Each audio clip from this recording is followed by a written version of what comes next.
students, welcome to Daily News Analysis by Abhiram IAS Academy. So this is 1st of August, Eros Nunchi, we are starting Daily News Analysis and mostly we'll be concentrating on Hindu newspaper and also Indian Express newspaper, and also we'll be taking news, that is important news from PIB also. So, ee roju, what are the important topics from the Hindu newspaper? Let's see.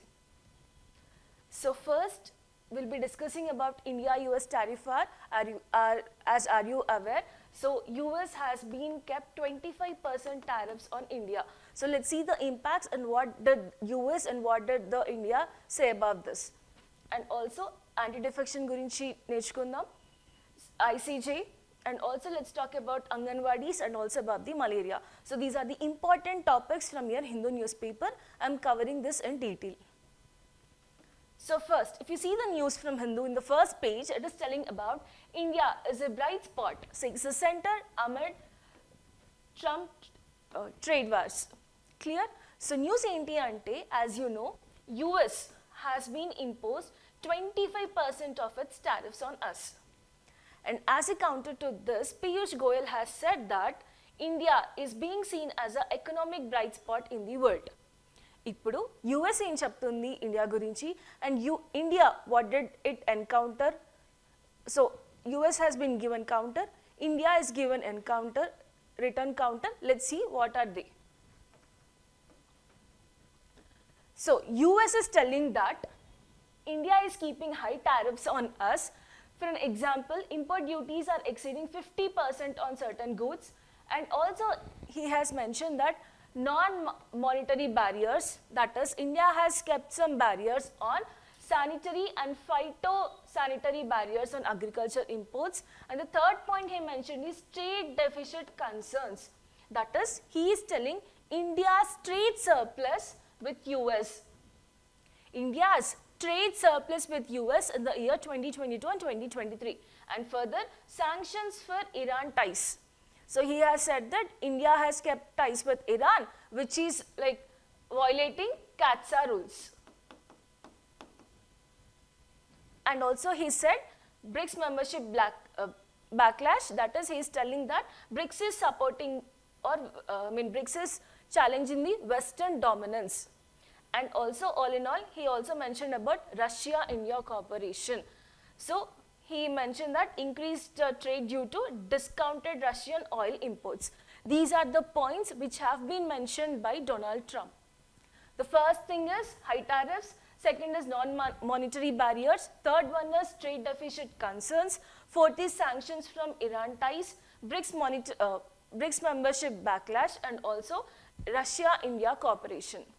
Now, దీనికి counterగా India has given a written counter citing that. So India has been telling that India is a bright spot narrative, that is Indian economy is growing. So India's economic growth projections given by International Monetary Fund. And further export diversity strategy, that is trade agreements with UAE and Australia. So US ki kakunda, now we are keeping trade relations with other countries also. UAE recent ga chuskunte the FTA agreement, and also with respect to Australia. Now third one, global south leadership.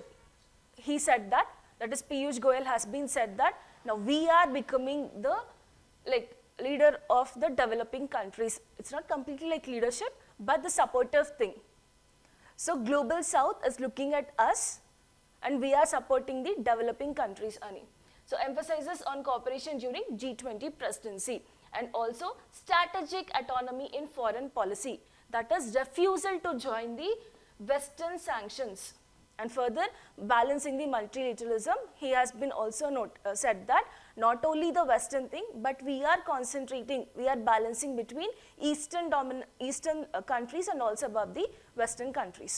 Clear? So participation in Quad with US, Japan, and also with Australia.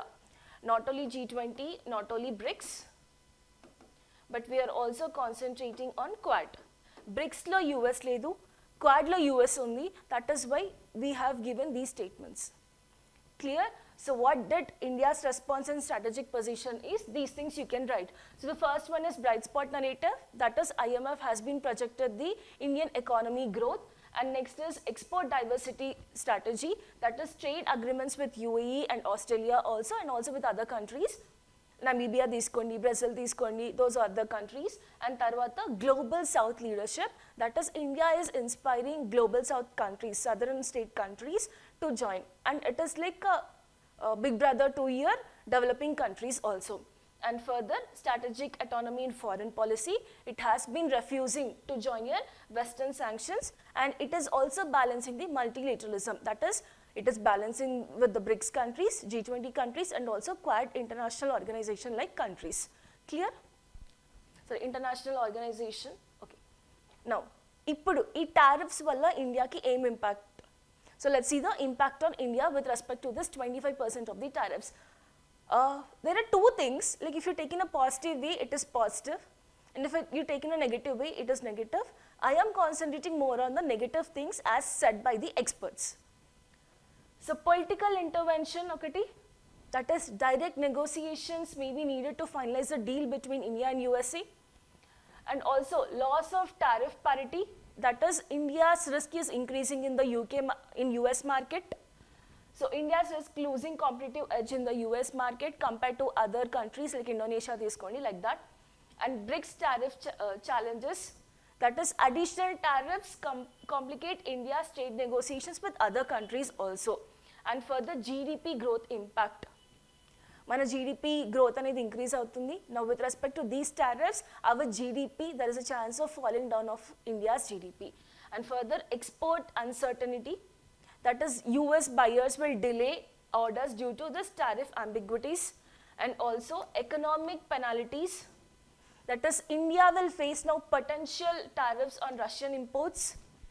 And further, China's advantage, that is now China has an edge to rule in the US market. So these are the impacts on India. If you see again, this article is important for mains. So mains perspective lo nenu cheppanu. First, US aim annaru, tarvata India, what did India give its counter, and what are the possible impacts on Indian GDP or Indian economy. The first one is political interventions. Now we have to finalize a deal between India and US properly. And further, BRICS tariff challenges, not only with US, we have manaki like tariff challenges BRICS countries nunchi kuda ravachu. GDP growth impact, there will be like there is a possibility of dropping down of GDP. And export uncertainty, so US nunchi vache exports imports, there is a possible delay of that. Economic penalties, further China's advantage, now China has an advantage to rule in the US market. And also loss of tariff parity, that is the competitive edge, India may lose its competitive edge in the US market. So this is the thing about that 25% tariff imposition on India. Who has imposed? US. So when the question is given, write about Indo-US bilateral relations. So మీరేం నేర్చుకోవాలి or మీరేం current affairs నుంచి what the notes you have to make is India-US trade relations, and also bilateral relations, and also what is tariff, reciprocal tariffs అంటే ఏంటి, and also make the notes of impact of tariffs. Impact of tariffs. These notes you have to make. Clear? Now, next topic, if you see, the topic is SC pulls up Telangana speaker for sitting on anti-defection petitions. So, the topic is about anti-defection, which is important for your prelims and mains. So, what is the news? Basically, 10 BRS MLAs, first వాళ్ళు BRS లో elect అయిన MLAs, now after Congress has coming to the ruling party, they have jumped to the ruling party now. So, shift from BRS to Congress. These 10 MLAs, so according to anti-defection, such MLAs, that is the shift of the party. So that MLAs can be disqualified. What is the reason? Because of switching of parties after the election. And they have won as the MLAs also. Now, what did the Supreme Court tell is that the speaker must decide such cases within 3 months. Speaker of Telangana, ippatiki meer lack chesaru. So this disqualification cases, you must decide within 3 months. Clear? And further, if an MLA is trying to delay the process, the speaker must take that action negatively and cheppesi. So So this is what, like earlier what happened, and now this is what did the Supreme Court tell. ఇప్పుడు anti defection అంటే ఏంటి, anti defection గురించి చూద్దాం. So anti defection is a law which is preventing your elected legislators, that is your MPs or MLAs, from shifting of the parties. Ippudu BRS lo, like they have been elected as MLAs, but when they know that ruling party is Congress, they have shifted to the ruling party. Such examples. And further, this law has been added in the constitution as part of your 10th schedule by 52nd Constitutional Amendment Act. 10th schedule, which is dealing with anti-defection, and addition by 52nd Constitutional Amendment Act of 1985. Purpose enti? Purpose is to promote the political stability and also frequent party hopping, that is frequent party jumping. So the purpose, the objective, and 52nd Constitutional Amendment Act, and also dealing with the 10th schedule. Now, ఎలా చేయడం వల్ల anti defection వస్తుంది? So MLAs MPs అని అంటున్నాం కదా, మరి వాళ్ళు ఏం చేస్తే వాళ్ళకి యాంటీ డిఫెక్షన్ వస్తుంది అంటే, first thing is voluntary give up. That is if they are resigning from the party, the member is voluntary resigning from the party. Now next is if they are voting against the party, that is they belongs to that same party and they are voting against the party, then the anti defection. And this is the member votes or abstains against party direction without the prior permission. Whip అనే వాళ్ళు ఉంటారు, ఆ whip prior permission తీసుకోవాలి, then only they can vote against the party. If they not doing so, they are like that is a ground for your disqualification under your anti defection. And further, independent member, when an independent member is joining political party after being elected, then he is disqualified. And further, nominated member, okavela nominated member, if he is joining party after 6 months, that means nominated member can join the party before 6 months of his election. Kani 6 months tarvata join avute, he is coming under your anti defection. Is this clear? So the grounds for disqualification: voluntary give up from the party, voting against that party without any prior permission, and third one is independent member joining, and fourth one is nominated member joining after 6 months of the election. Now further, let's see what are the exemptions. So exemptions enti ante, intaku mundu 1985 lo 1/3 of the members can merge. If there is 1/3 members merging of that party to another party, there is no anti defection. That is, in simple words, wholesalely they can go, but retailly they should not. Clear? Oka individual member gani, nominated member gani, they should not join.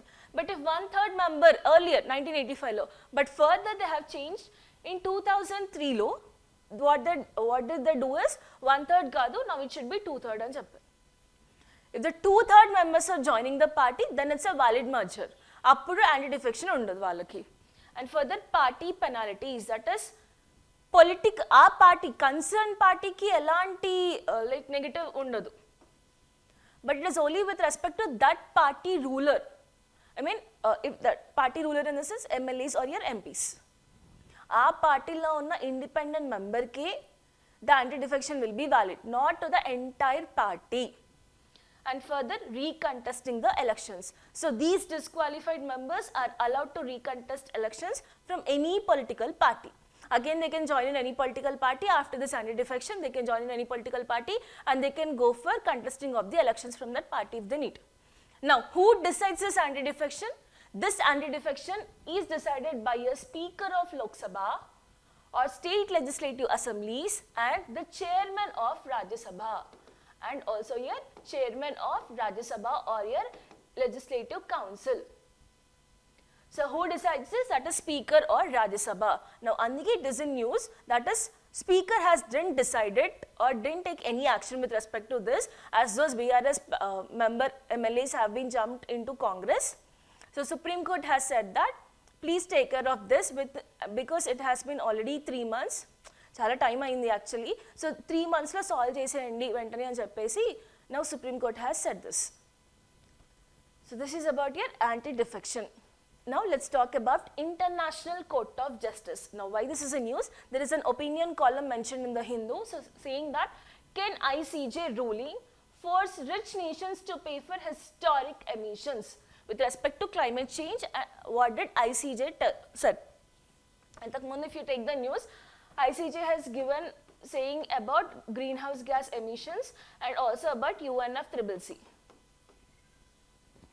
So what is ICJ? Asalu em cheppindi, let's see, and this opinion column is good to read, you can read once.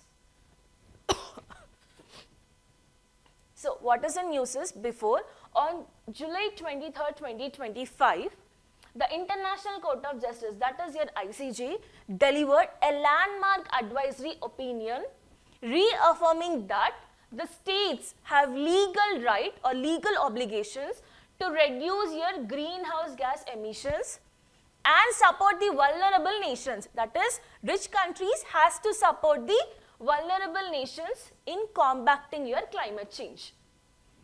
So before, that was on July 23rd, 2025, what did the ICJ said that? It has given an advisory opinion telling that the rich nations should help the vulnerable nations in combating the greenhouse gases or climate change, and also they should reduce greenhouse gas emissions and JPC. Now further, though it is not binding, that is, it is not legally dependent because it is advisory gabatti. Two functions untai ICJ ki, aa functions chuddamu, two types of functions. So though it is non-binding, this opinion provides legal and moral weight to your global climate obligations and has sparked debates on sovereignty, historic responsibility, and also enforceability. This is the news. Now further, what did ICJ say? So states are legally required to mitigate your climate change by reducing greenhouse gas emissions and also assist and protect the vulnerable countries, and also reaffirm the 1.5 degrees centigrade target from your Paris Climate Agreement, and also emphasize that international obligations arise from existing treaties and also customary international law. This is the news. Now, what is ICJ? What are the functions of ICJ? Let's see clearly. So, ICJ, it is also known as World Court.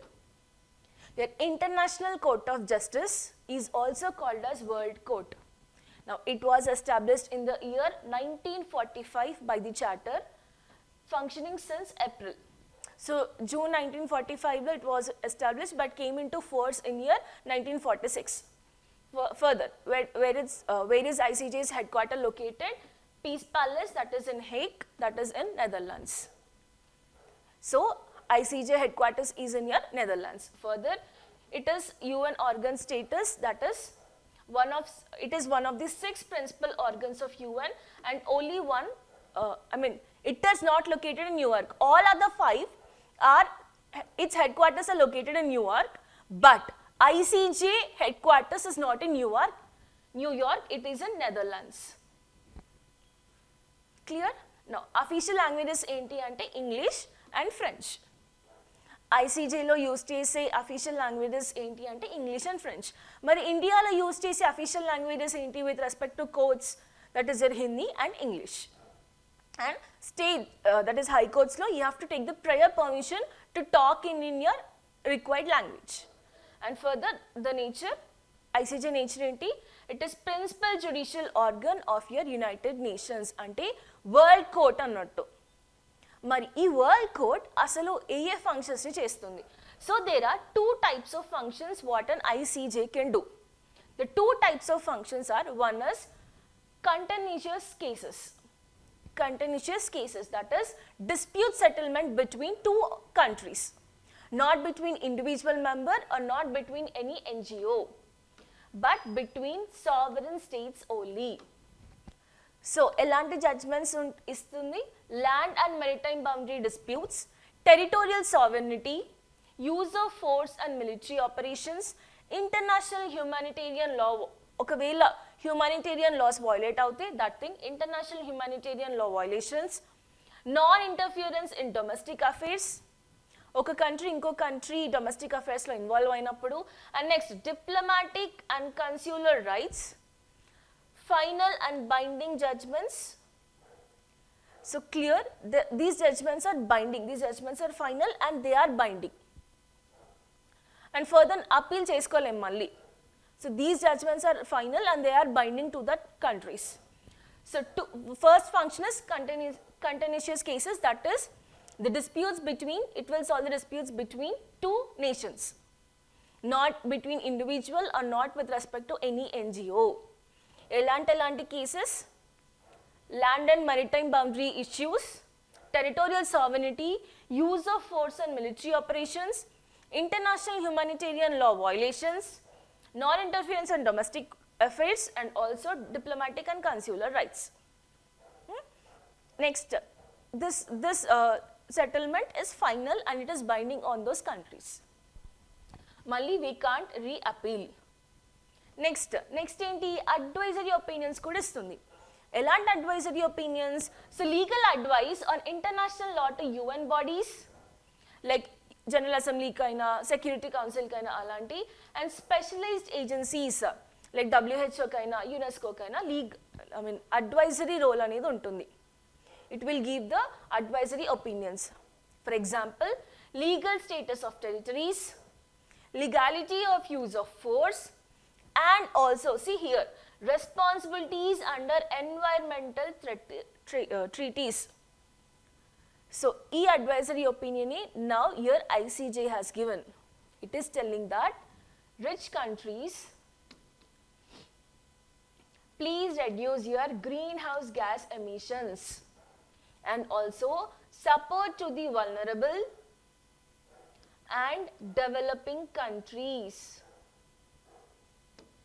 But the thing is, it is only advisory opinion. It cannot legally bind to those to any of the rich countries.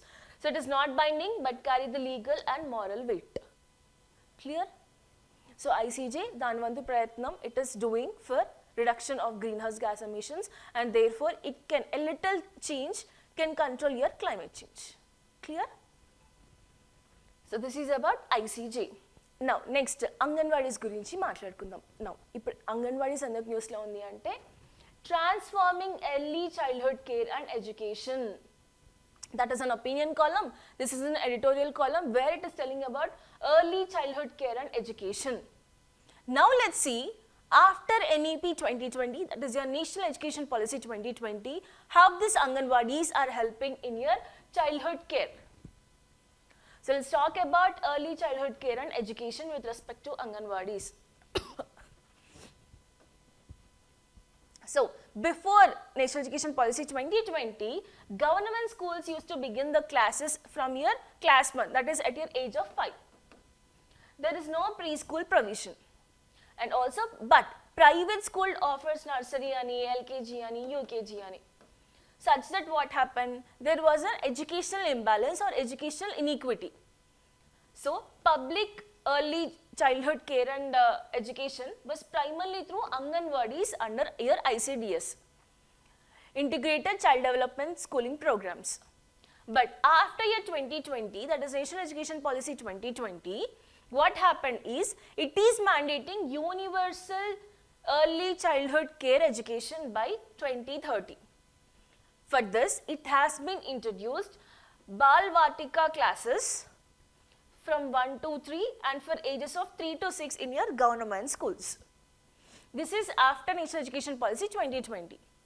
So due to this, what happened is, it has been introduced Bal Vatika schools at the age of 3 to 6. Such that it is to ensure your equity and access in early learning. Now, Anganwadis దీనికి ఎలా help అవుతుందని చూద్దాం. అసలు first, what are Anganwadis? So if you take simply, Anganwadis are community-based centers under your Integrated Child Development Services, that is your ICDS. And further, they are like courtyard shelter, that is centers for nutrition, health and early education. Now what are functions of these Anganwadis? Preschool education, health education, preschool before class 1, or from LKG, nursery, UKG, class 1, class 2, like that. And health education. If you go to Anganwadi schools, you are getting midday meals. Midday meals is available. Immunization support. They will give you the folic acid tablets for an example. Immunization support. Health checkups. Maternity and pregnant women ki and also just born children ki. You can see the health checkups with concern to Anganwadis, and also supplementary nutrition. Milk, egg is provided, meals are provided. Clear? So, functions of Anganwadis enti? Preschool education, which is concentrating. Asal Anganwadis enti? They are concentrating on your nutrition, providing food, healthcare, pregnant women ki, just born children ki, smaller children ki, and also early education. They are like training up from childhood itself. So, functions enti? Preschool education, health education, immunization support, health checkups, and supplementary nutrition. Now, let's see the key structural shifts in this early childhood care education. So, expansion of early childhood care education sector, that is growth beyond 14 lakh Anganwadis after this NEP 2020 with preschooling in government schools. Almost 14 lakhs of registrations you can find. And further, Samagra Shiksha scheme is supporting this new early childhood care classrooms, childhood care educational classrooms.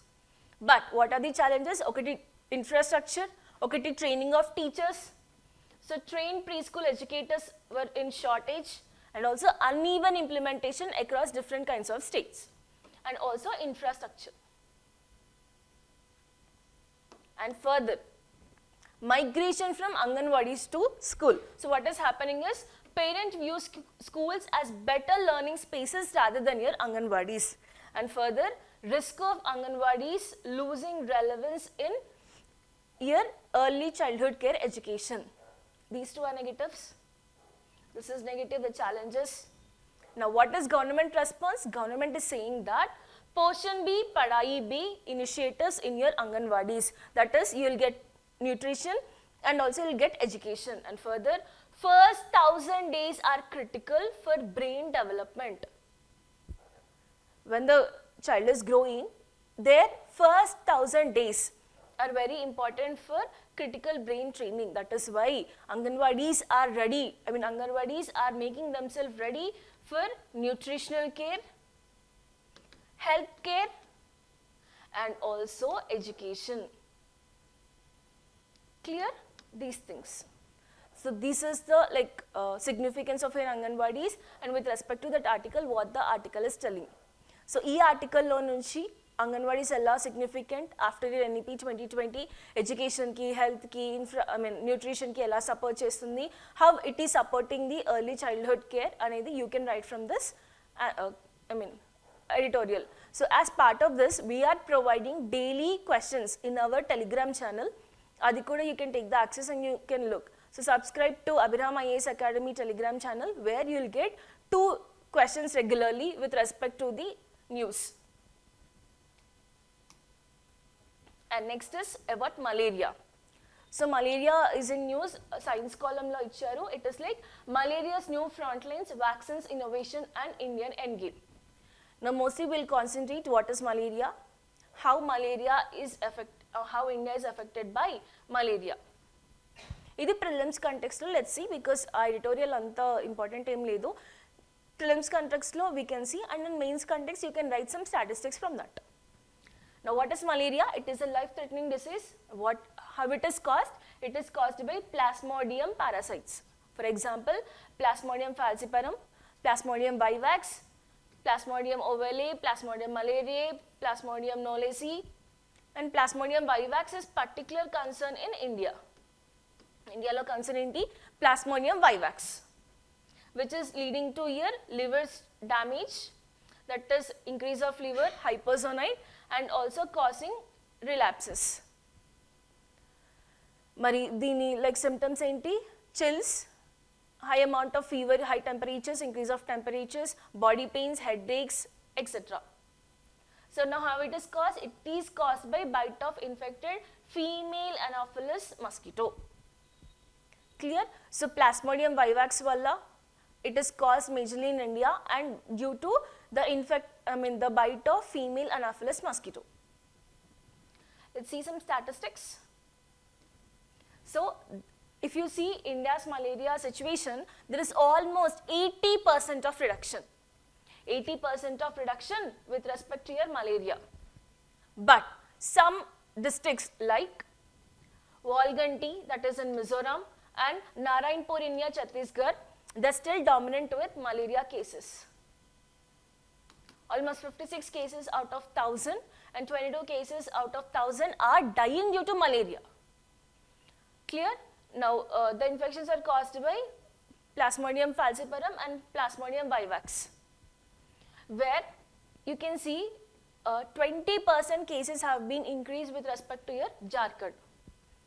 And also, the asymptomatic carriers and relapse cases present major challenges in your elimination. So, India is trying to eliminate malaria and it also have brought some government initiatives, but the major challenging thing is asymptomatic carriers, symptoms cannot be shown up, and further relapse cases also.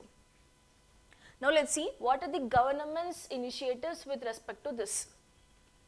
Government programs with respect to malaria, this is again important for your mains. So National Framework for Malaria Elimination by the year 2030. It has been started in 2016. We want to end up the malaria by 2030. And further, National Vector-Borne Diseases, where elimination of vector-borne diseases, example again your malaria, and National Malaria Control Program, high burden to high impact initiatives, where it has been started in some states of India like West Bengal, Jharkhand, Chhattisgarh and Madhya Pradesh. In 2019, it has been started in West Bengal.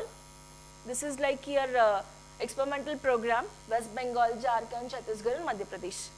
And lastly, Malaria Elimination Research Alliance India, that is VERA India. So these are the government initiatives with respect to your malaria. That's all for today. So 5 important topics we have been discussed for our as part of news analysis. Thank you. We'll meet up today. So as part of this, we are also giving daily practice bits, that is MCQs for prelims, and also 2 questions daily in our Telegram group. So access that, register, so please do visit our Telegram channel and follow our daily news analysis. Thank you. Have a good day.